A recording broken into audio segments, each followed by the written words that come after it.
that corner. Should be seeing Miss Nalani here. Where? Oh, there she goes.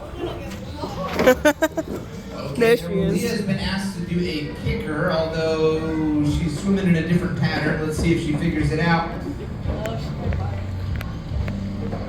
Where's she coming to? Right next to you guys, but at the bottom of this pool here. Hopefully going to jump on the right side here, right by the slide out. Oh, by the slide out, right. Hey! All right, very good. So that is another 17-year-old female. Oh, we got the girls today. Malia. So these are our two younger female whales. Nalani, the first whale that you saw, is the daughter of our matriarch. Our matriarch is Katina. Nalani! She's 48 this year. Yes. She's an amazing animal. We'll talk more about her in a little bit. But while we've got these two younger females out here, I'll tell you a little bit about them. So right in the middle That's of Malia. is Nalani, that 17-year-old. Nick is the trainer. By process of elimination. All right. And, he's doing some small behaviors right in the front there. One way that we can tell Nalani from the other whales is if you were to take a look into her right eye patch, which is that one facing you guys right now. At the front of it, there's these little dash marks that we call her eyelashes. Of course, they are not eyelashes. They are just little black markings that look like eyelashes. But that's one way that we can tell her from the other whales. Her brother, Makayo, has those eyelash markings on his left eye patch. Okay, so now taking her place is going to be Malia coming over in front of you guys. Here comes Malia. Malia's dorsal fin. That's a unique dorsal fin. They all have unique dorsal fins, but that little, we call it her flag at the top of that little, I don't know, that little tab, I guess, black skin up there, is one way that you can tell that this is Malia. Her eye patches are also a little bit pointier, more almond shaped compared to our other killer whales' eye patches. Otherwise, they all look very, very similar. There's lots of other little differences too. The spot on their tail or markings somewhere else. You can be very discreet. Nalani even has a little black spot right next to her belly button. That's one way you can tell her apart just from her belly button. But of course, you've got to be able to see that really well. So there's all sorts of different ways that we as trainers can tell them apart because we see every part of their body all throughout the day, every single day. So, but we're able to do that. But for you guys, looking at those eye patches and dorsal fins is going to be the best way for you guys to tell. Yep. Hearing some vocalizations from Malia down there. They make a variety of different vocalizations, all of those coming from the blowhole. They make vocalizations all on their own all the time. But we can also ask them, like Haley's doing right now. I think they're mostly over there. There's a few different ones we can ask for with the various hand signals. Now, what you're seeing over and over again with whether it's Haley or Nick or any of our trainers interacting with our whales is you're seeing, I like to describe it as a conversation, right? Because we're not talking to the whales, but we are communicating. We are using a language that we've trained, that they know and we know. It's not a language of voice like the one I'm using now to communicate with you. It's a language of physical movements, body language, whether they're copying us or just showing them some kind of hand signal, or in the case of that kicker we saw Malia do first, we actually just kick our leg like we're kicking a big soccer ball or something. That's how we ask for that. So we use these different signals to ask them if they want to do a behavior. That's why I call it a conversation more than just, a trainer telling the whale what to do. We can't tell these whales what to do. They get to do whatever they want to do. We just use the hand signals as a way of asking them if they'll be willing to do something, right? Because when we show them that hand signal, she's doing the hula. They are choosing.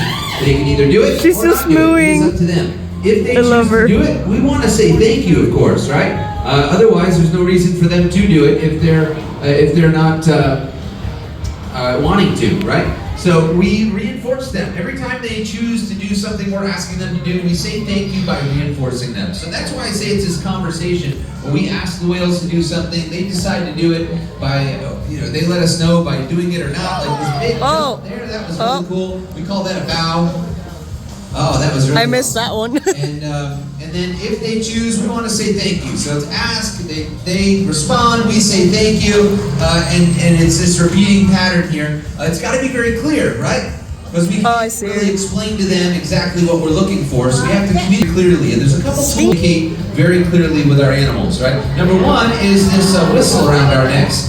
The whistle means good job. And it's very simple. So that way we can pinpoint any moment in time when we see something that we like to be able to say, good job, that's what I wanted. So we'll use that whistle sometimes when they're in front of us, like Haley just did. Other times when they're not right in front of us, and we need to be able to communicate over a long distance. Like with this behavior goes really well.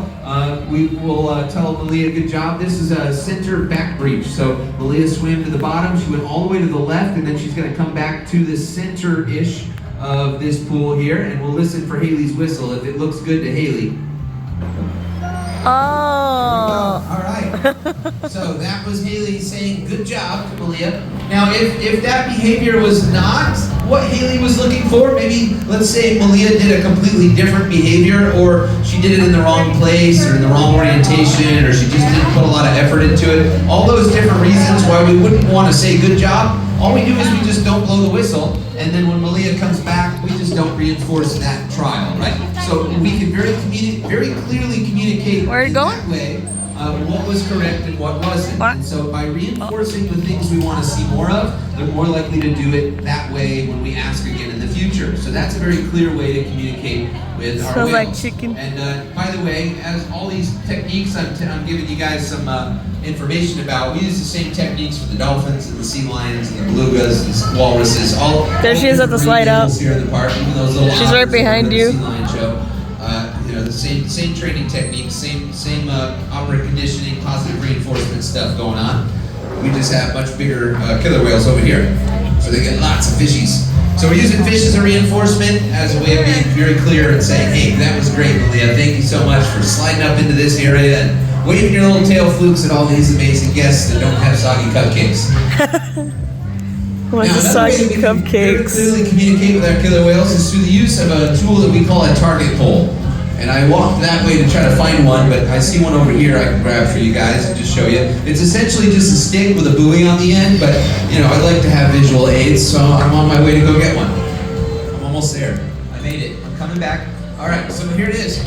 Oh, Haley needs it to communicate clearly to Malia. So it's just a stick with a buoy on the end. Maybe you saw me pick it up there in a moment. And she's gonna hit the water, boom, right there. Where? And that very clearly asks Malia to come to that spot. Pretty cool, huh? Yep. All right, so but we can use those target poles for all sorts of different things, but essentially a target pole means do something here. Do it in this spot. Whether we want them to actually touch the target pole or just go to that spot for that behavior. Get over here. Is really up to what we want to ask at that particular moment. So that's a very clear way to communicate with our animals. And then of course making sure that each trainer is giving those hand signals the same way, or at least close enough to where the animals recognize whether I do the signal or Haley does the signal or Nick does the signal or Kelly, anybody. We want to be able to communicate very clearly as to what they're doing. So pretty cool stuff. We got to see a lot of different behaviors there with our two younger female killer whales, Nalani and Malia. We heard some cool vocalizations. We saw how the training process works. So I hope you guys really enjoyed that little training session we had there. Thank you guys so much for being here. Now continue to enjoy your meal, your dessert, wherever you are in your meal. And like I said, we'll have a trainer or two, myself included, over here to answer any questions you guys may want to have. Before I jump off the microphone, I want to give one last thank you to you guys being here. I've said that, but I don't think you realize just how much it means to not only us, but to some animals out in the ocean.